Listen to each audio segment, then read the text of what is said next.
Do you remember hearing about that big FTX collapse? Well, maybe you didn't hear about the big set of crypto funds that was stolen out of FTX. I did talk a little bit about this in a previous video, but I know it can be hard to keep track of everything.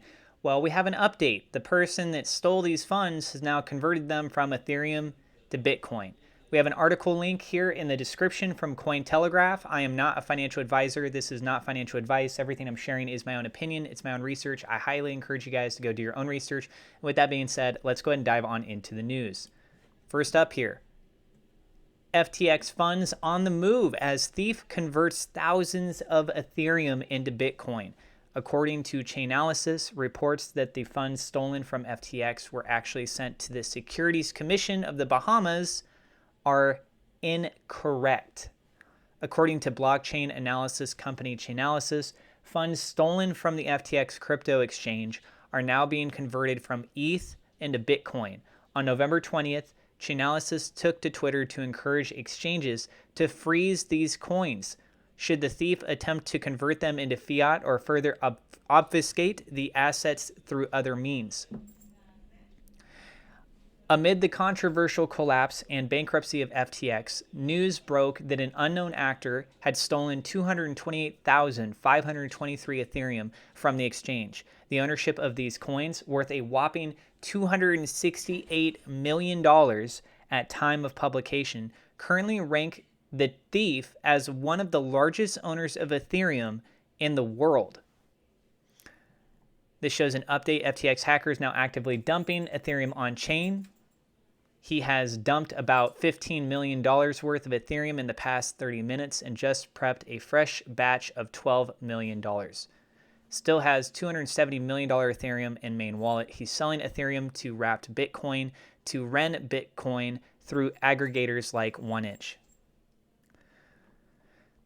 Through initial reports suggested that all of the funds in question might be in the custody of securities regulators in the Bahamas, Chainalysis poured cold water on this theory, however, stating, reports that the funds stolen from FTX were actually sent to the Securities Commission of the Bahamas are incorrect. Some funds were stolen, and other funds were sent to the regulators. At time of publication, approximately 31,000 Ethereum had been converted into wrapped Bitcoin. The thief then sent the coins cross-chain to a Bitcoin mainnet wallet using the Ren protocol, with the final amount received totaling 2,444.55 Bitcoin. Garlam here over on Twitter points out live FTX drainer, aka Bahamas government liquidating Ethereum. Address 1, address 2, providing that set of information. Flow so far, the move Ethereum from number 1 to number 2. Swap Ethereum for Ren Bitcoin, send it to null address. Update, sold 31,000 Ethereum for 2.2 thousand Ren Bitcoin, sending all Ren Bitcoin to null address, Ethereum Genesis address. And then showing the actual transactions themselves there. It's been it's been a tough week, a tough few weeks for those affected by the collapse of FTX and its associated companies. Earlier today, a press release indicated that FTX debtors are in talks with FinServ firm Perella Weinberg Partners with regard to various reorganization attempts. The engagement is subject to the bankruptcy court's approval, however. Meanwhile, the company's founder, Sam Bankman-Fried, allegedly remains, quote, under supervision in the Bahamas, though some fear he may attempt to flee to Dubai if given the opportunity. It is unclear how this situation would play out ultimately, given that the UAE and the USA have an agreement on evidence sharing, judicial cooperation, and assistance in criminal investigations and prosecutions. So, yeah, basically, this person, whoever it is, maybe it's a collective group, I don't know, but more than likely it's a single individual.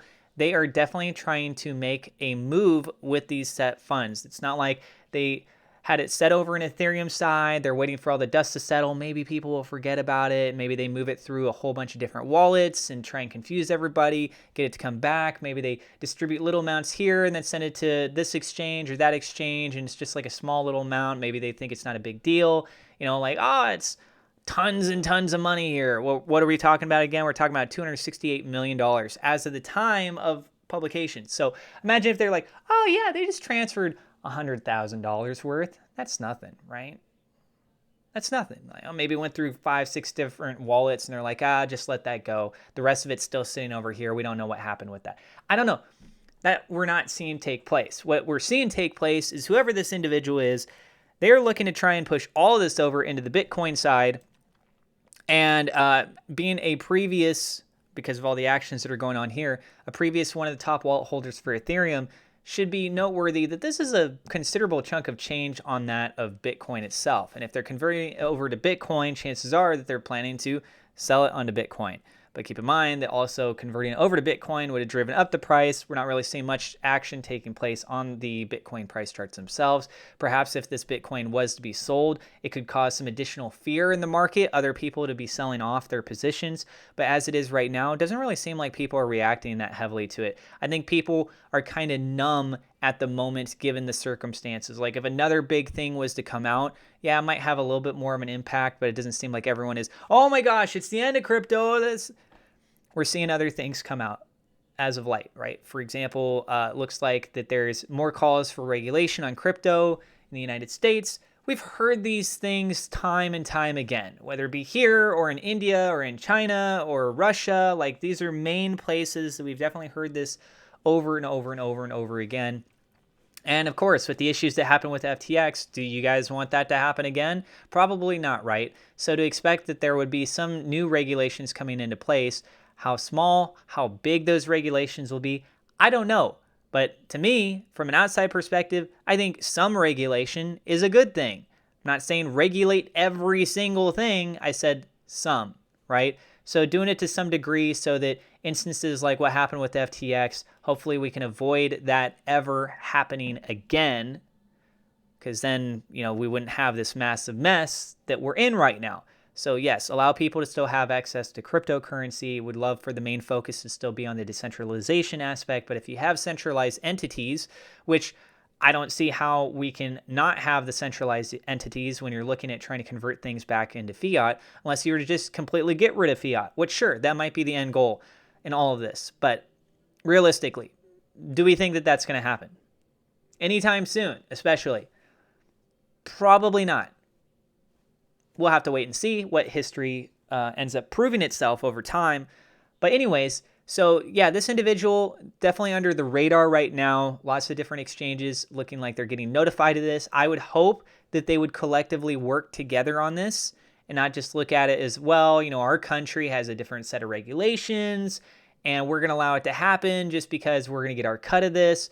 Like, I hope that that's not going to be the case, because doing that could potentially cause a further ripple on the rest of the market, and allowing those sort of issues to take place may only drive the price charts down further, cause more regulations elsewhere, cause more uncertainty in this whole space, cause things to take even longer to recover if they ever even do recover. You get the point, right? So I think it's important that we all kind of come together on this, and that the people or person that end up stealing this set of funds, a large amount of funds, that they be held accountable, they get their stuff frozen, hopefully they get caught. And I think I'm on the same page as a lot of other people here on this. It's probably an insider job. I would be surprised if it's an outsider that went in and did this. It's possible, but with everything that's going on, I think people are freaking out internally that are working at this company. It would not be surprised if one of them was doing it. What would be really crazy if it was somehow Sam himself. Can you imagine if he's like having all these conversations, this and that, and like he's the one that's secretly doing these things behind the scenes? I guess it would be crazy, but it wouldn't be crazy at the same time, right?